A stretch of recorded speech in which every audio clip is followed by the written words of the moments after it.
True Devotion Mary.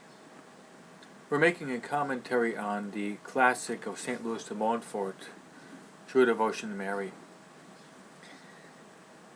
We've already said that it was through the Blessed Virgin Mary that Jesus Christ came into the world, and it is also through her that he must reign in the world.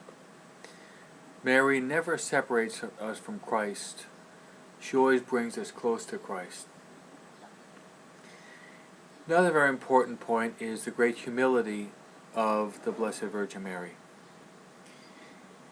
Here's a reflection on the Trinity in Mary. And this is taken from number 4 of the text, True Devotion Mary. St. Louis de Montfort says that God the Father willed that she should perform no miracle during her life. Remember, the first public miracle that Jesus did in his life was done at the wedding feast of Cana, in which they ran out of wine, and Mary turned to Jesus and said, "Son, there's no more wine." And Jesus turned the water into wine. It was not Mary that did the miracle, but she pointed to Jesus the need, and Jesus turned the water into wine. So Mary was instrumental in bringing Jesus to carry out the first miracle, and as a result of that, the apostles, their faith grew. Also, even though Mary was the faithful spouse of the Holy Spirit, God the Holy Spirit willed that his apostles and evangelists should say very little about her, and then only as much as was necessary to make Jesus known. Mary did not speak that much in the Gospel.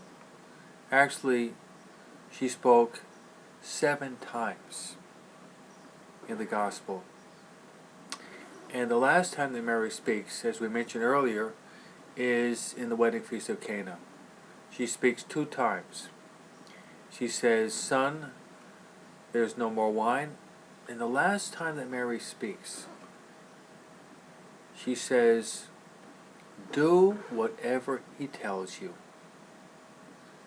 That is the greatest advice you could ever hear. To do whatever he tells you.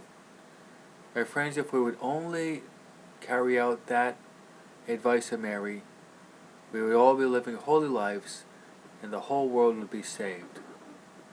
Just pray that we'd be able to consecrate ourselves to Mary so that we would be able to love Christ and do whatever he tells us so that one day we'll be with him in heaven.